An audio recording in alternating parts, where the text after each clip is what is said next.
GI Journal goes to press.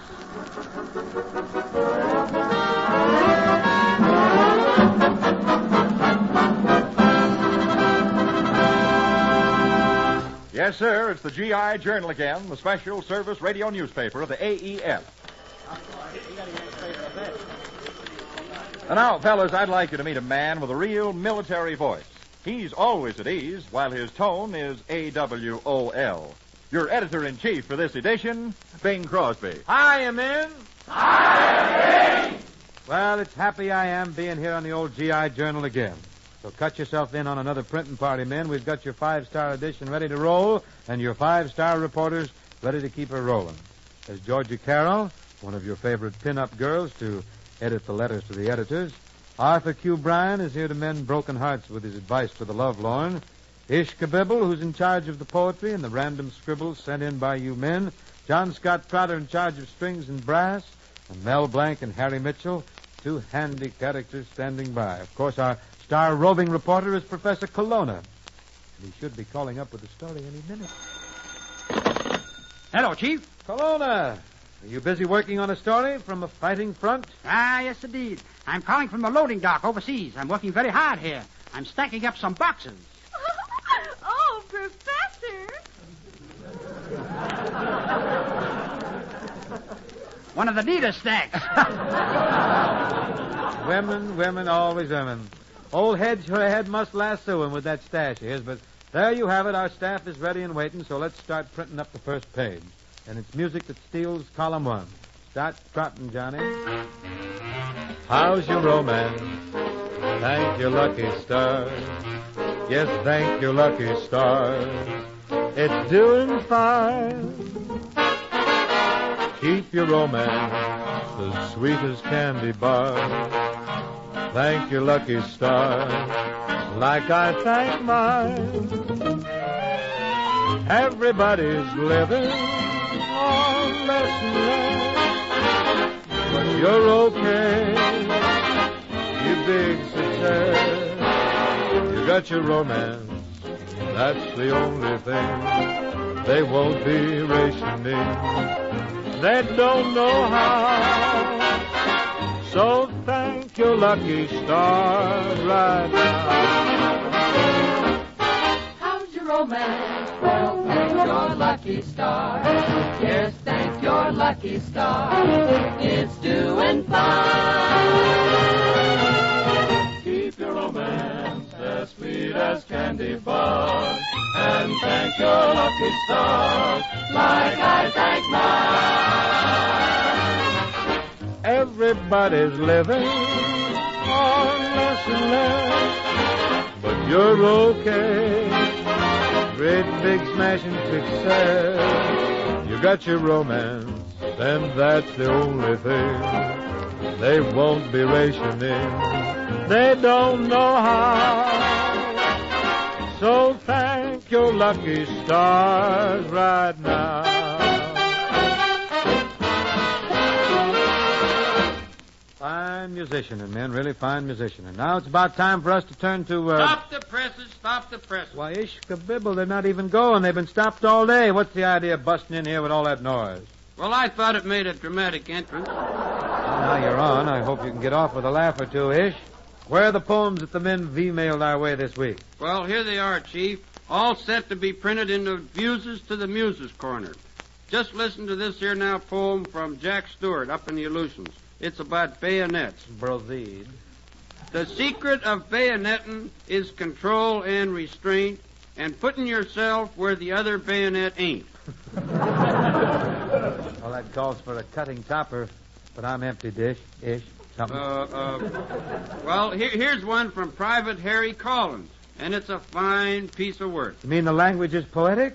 No, this one's in English, too. Roses are red, violets are blue. I know violets are blue because I saw her hanging them up on the line.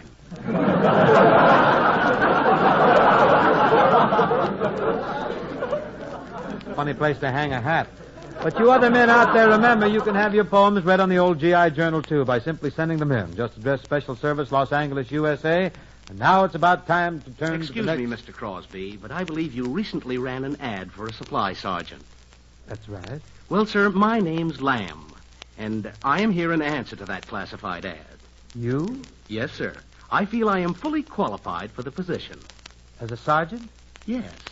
Well, they might take you in to relieve a whack for active duty, but not as a sergeant. Oh, come now. Why not try me out, sir? You pretend to be a private, and I'll pretend to be the supply sergeant. You come in the supply room and ask me for something.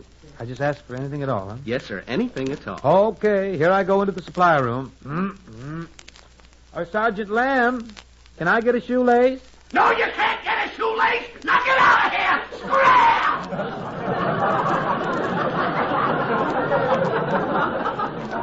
You're underplated a little, but you're hired. Well, so much for the lives and the habits of the supply sergeant. Hello, Chief. Kelowna, you're supposed to be getting a story on the Navy deep-sea divers. That's what I'm doing, Chief. I'm dressed in a diving suit right now. I suppose you've got on those big 60-pound boots. Oh, don't need them. Why not? Wearing GI shoes. Are you helping the Navy divers clear out the new harbor that we captured? Yes, and it's a very big savage problem. Savage? You mean salvage. You left out the L. What was that? I say no L, no L. Thanks, and a Merry Christmas to you, too. But, Chief, I got a complaint to make. What is it? Well, I'm down here on the bottom of the ocean, and I don't think those guys up there working on the air hose like me. What makes you think so? They ain't sending down no air. Air he wants. This is war, you know. They must be pumping something into that diving suit you're wearing. Oh, they are. What is it? Chloropicrin. Well, be careful now. Be careful down there in the ocean bottom. There must be a lot of dangerous monsters of the deep around. Ah, yes, I'm standing right next to an octopus now. An octopus? What is he doing? Oh, nothing much. Just staring at me and singing, "In my arms, in my arms." Well, you keep away from that octopus. He'll squeeze you till he breaks every bone in your body. Ah, don't be silly. I'm right in front of him now. He won't break every bone in my body. See? Big toe is still intact. Ah, Kelowna, you make me see red. All right, I'll wave Maggie's drawers. I'll be very careful down there, won't you, Kelowna? You sure everything's all right? Oh, yes. All the hoses attached to my diving suit are in perfect shape. Oops, here comes a swordfish. Swordfish? Yes, and he's aiming right at my hoses.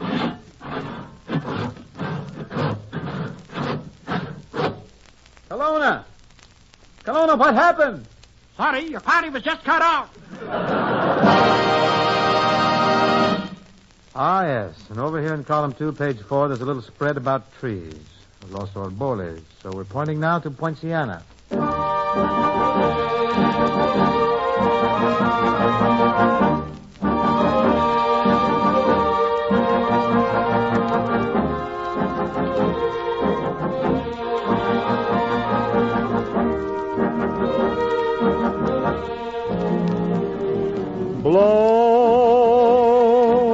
Blow, tropic wind, sing a song through the trees,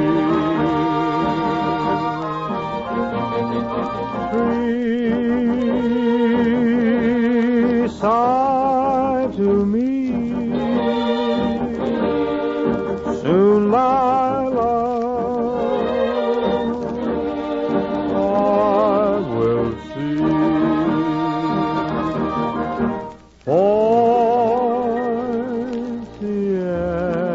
Poinciana. Your branches speak to me of love. Pale moon is casting shadows from above. Poinciana, somehow I feel the jungle heat within me. There grows a rhythmic savage beat. Love is everywhere, its magic perfume fills the air. To and fro you sway, my heart's in time, I've learned to care. Poinciana, from now until the dawning day. I'll learn to love forever, come what may.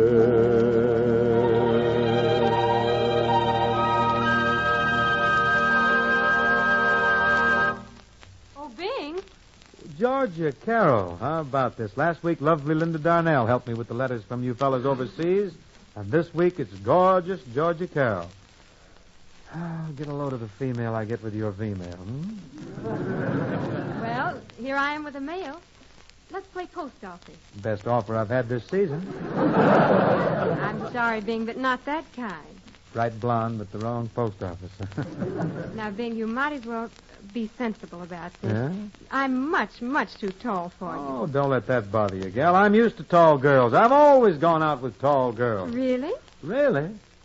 Georgia, I've got more done on a pogo stick than Hope at sea level. Oh, but Bing, I'm not in the mood for romance. You're not? No, to put me in the mood, I need soft lights and soft voices and soft music. What do you need? Soft women. Georgia, you have such beautiful lips. I love to look at your beautiful lips. Well, look at them. Yeah, but... But what? Well, a fella gets tired of standing on the ready line. He wants to get out there and fire. Well, Bing, you're not the type I go for. Oh, you mean you don't think I'm exactly up there with Robert Taylor? Oh, Robert Taylor. Oh, Taylor is thrilling. Bing, he has the same effect as beautiful music at midnight. And me? Reveille at 5 a.m. Well, let's get back to the letters. Well, here's a very unusual letter from Willie Petrunik at Guadalcanal. It's about Marine Lieutenant Foster Jessup. Well, Jessup was forced down into the sea, and after being picked up by a landing ship tank, the lieutenant quickly went to one of its mounted machine guns and turned it on the enemy bomber. His first burst caught the Jap bomber right where it hurts, and he had the pleasure of seeing it crash in flames. It took him exactly 10 minutes to even up his personal score. They ought to lay plenty of decorations on Lieutenant Jessup for that. What else we got there? Oh, here, well, listen to this from North Africa, sent in by Jack Webster. Private Floyd Stewart there has a pet monkey which acts as a barometer. Whenever Nazi planes are approaching, the little monkey cuts up something awful. He hears them long before anybody else. Private Stewart hopes to take the monkey home with him to Iowa. He isn't sure what his folks will think of the idea, but for his dough, the little ape is okay. Editor, who's the editor of this paper? I am? What are you so excited about? There's a big fire on 3rd and Main, and I gotta be there. You gotta be at the fire. Why? Don't you see? I'm a marshmallow. Boy, standing close to me. What kind of thing is this? Well, suppose we hop to this letter Yes, from let's Warren read that Compton. marshmallow. Quickly, send it. It's from Warren Compton, and it's from up Alaska way, and tells us about a soldier who didn't show up for dental inspection. When the master sergeant wanted to know how come, a pal of the soldiers handed the sergeant a box which contained a set of false teeth and a note reading, "Look my teeth over and return as soon as possible." A similar incident occurred to me once when I was engaged in purchasing an alleged thoroughbred. I asked to see the nag's teeth, and before you could say Barney Dean, the owner took the horse's china out of his mouth and tossed him over to me for examination. I loaned him $1 on him, by the way. You know, I think probably that's the horse that I bet on once. Georgie, not you, too.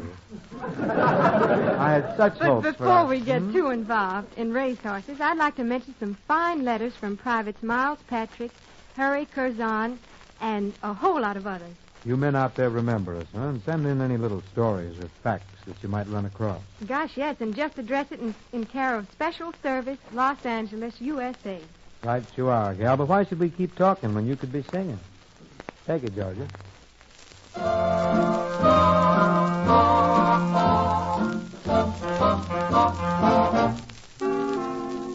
Oh, do it again. I may say no, no, no, no, no, but do it again. My lips just ache to have you take the kiss that's waiting for you.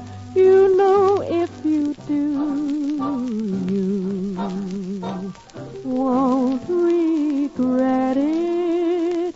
Come and get it. Oh, no one is near. I may say, oh, oh, oh, oh, oh, but no one will hear. Mama may scold me, 'cause she told me it is naughty, but then, oh, do it again. Please do it again, please.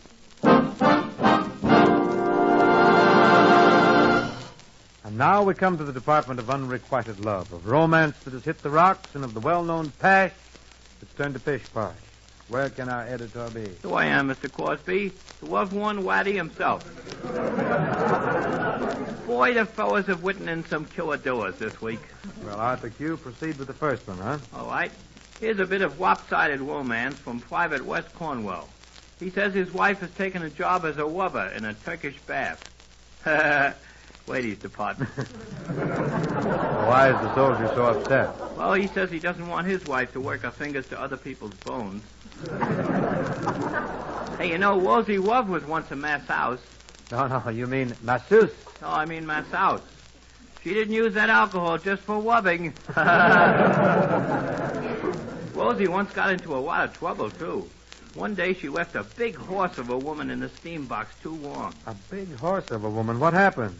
In 15 minutes, she went from pony to bony. Hey. Well, that washes that up. What is your next problem, kind sir? Well, this one's from Sergeant Irving Phillips. He writes, my wife is learning to drive a car back home in the States, and I'm getting worried. Well, Sergeant, the first thing to do is to stop worrying because you're 6,000 miles away. And no woman driver could get that far off the track. What about Rosie Love, huh? I wish you hadn't brought that up, Mr. Crosby. Rosie Love tries hard, but she's not a good judge of distance. What do you mean? You know that song, Coming In on a Wing and a Prayer? Yeah? Well, Rosie Love is always coming in on a red white and a pedestrian. Knows very little about a car, huh? Oh, very little about a car. Correct, Mr. Crosby. Just the other day, I walked right in front of the car to open the garage door for her. And just when I was about to open the door, she said, what is this? And stepped on the gas. Did you bawl her out? Bawl her out? Mr. Crosby, did you ever try to talk with a mouthful of doors? Oh, Bing, here's a letter from Sergeant Carl Warren, who's in the Solomons. The sergeant says he's read an article about the Quiz Kids radio program, and he'd like the GI Journal to give a sample of that show. The Quiz Kids, huh? Well, we can make up like children, Georgia. You put a ribbon in your hair. I'll slip into a three-cornered sarong. Take it away. The Whiz Kids are on the air. How do you do, ladies and gentlemen? This is Dr. Ish K. Bibble here once again with his itsy-bitsy geniuses, the Whiz Kids. Introduce yourself, kiddies. I am Georgia Carroll, and I am 4 years old, and I am from Texas. They mature pretty quickly down there, don't they? Quiet, you bad boy. Now introduce yourself. I am Bingham Crosby. How old are you? I am very young, very young. Yeah, you can tell that. His hair hadn't started growing in yet. No.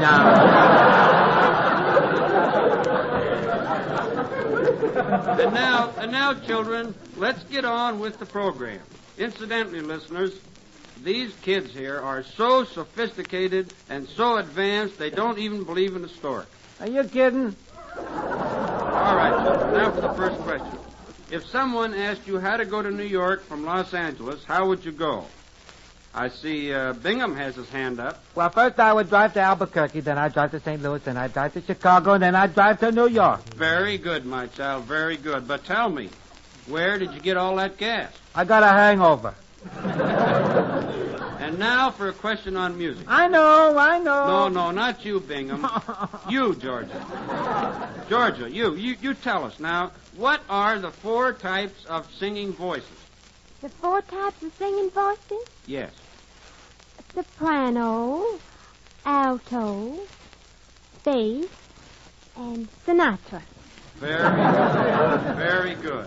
Now, who knows what has 4 legs, a tail, and runs fast? Leave me out of this. See what you mean?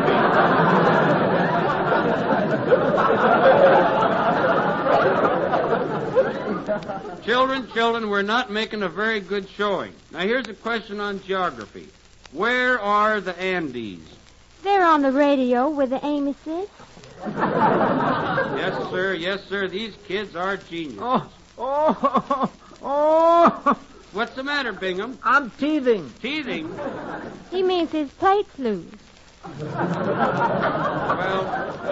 Well, I see our time is up. Tune in again next week on the Whiz Kids, the most brilliant children in America.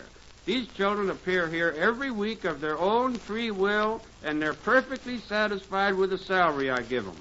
Aren't you happy here, children? Yes, Doctor. And I'm giving you plenty of money, isn't that so? Yes, Doctor.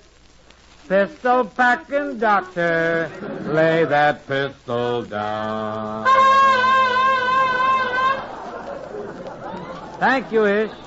I wondered how we were going to get out of that. And into, There's gonna be a hallelujah day when the boys have all come home to stay. And a million bands begin to play. We'll be dancing the victory polka. And when we've lit the torch of liberty in each blacked out land across the sea, when a man can proudly say I'm free, we'll be dancing the victory polka. And then we'll give a mighty cheer when a ration book is just a souvenir. And we'll heave a mighty sigh when each gal can kiss the boys you kiss goodbye. And they'll come marching down Fifth Avenue, the United Nations in review. When this lovely dream has all come true, we'll be dancing the victory polka. Dance, dance, dance the victory polka. Join, join, join the merry throng. Sing, sing, sing the victory polka. Raise your voices loud and strong. There's gonna be a hallelujah day when the boys have all come home to stay, and the million bands begin to play. We'll be dancing the victory polka. And when we've lit the torch of liberty in each blacked out land across the sea, when a man can proudly say I'm free, we'll be dancing the victory polka. And then we'll give a mighty cheer when a ration book is just a souvenir. And we'll heave a mighty sigh when each gal can kiss the boys you kiss goodbye.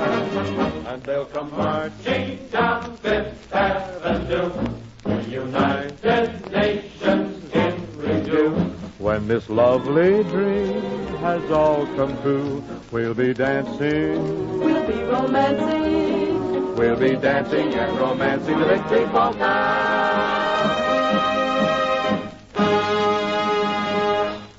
Say, Chief, here's a letter from Corporal Marshall Smith.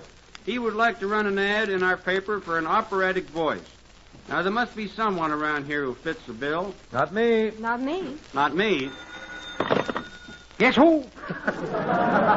You? Oh, Professor, why, anything sounds better than you, even our porch swing. Naturally, it's studied. Professor, I've got news for you. An operatic voice calls for rain. That's me. Just listen while I hit a high C. Professor, what happened to the high C? Tide went out.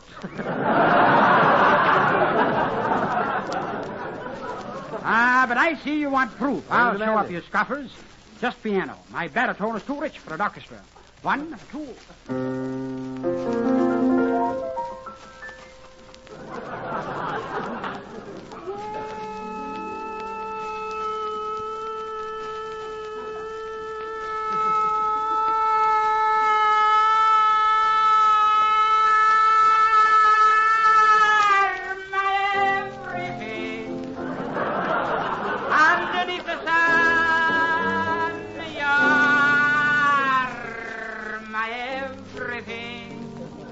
rolled up into one. You're my only real reality. You're my idea of a perfect personality.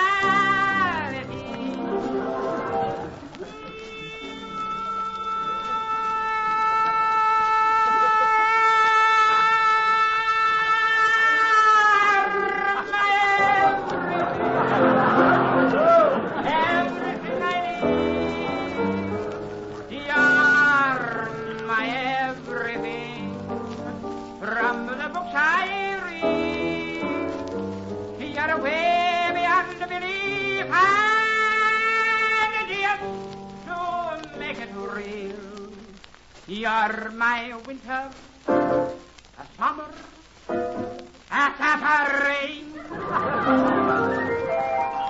my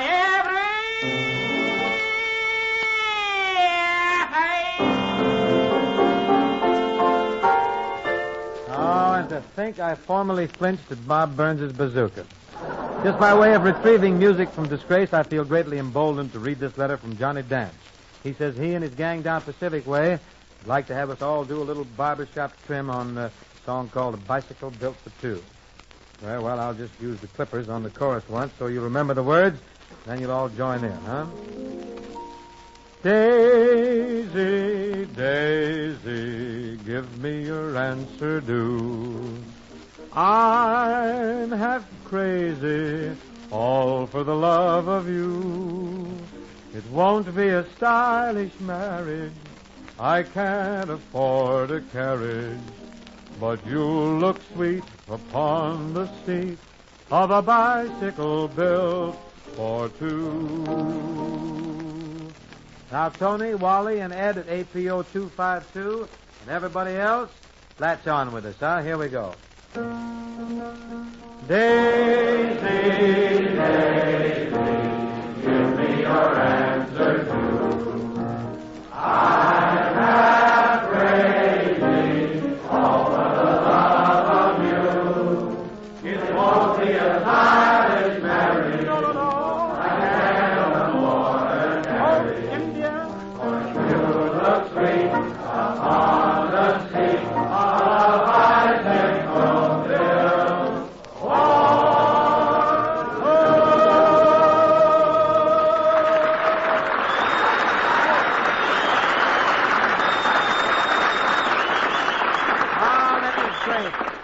Really great. It shows you how many incipient Sinatras there are lurking around these days. Well, men, the presses are pressed, the type is type, and the paper's paper. The old GI Journal is just about ready to bed down for the night. Don't forget us if you have any gag commercials, poems, letters, jokes, or anything at all. Just address us at Special Service, Los Angeles, USA. This is Bing Crosby saying so long and good luck.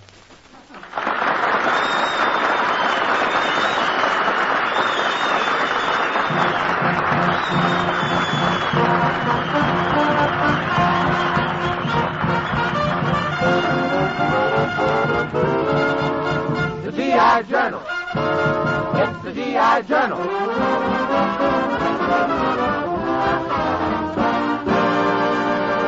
The GI Journal has been a presentation of the Special Service Division of the War Department of the United States of America.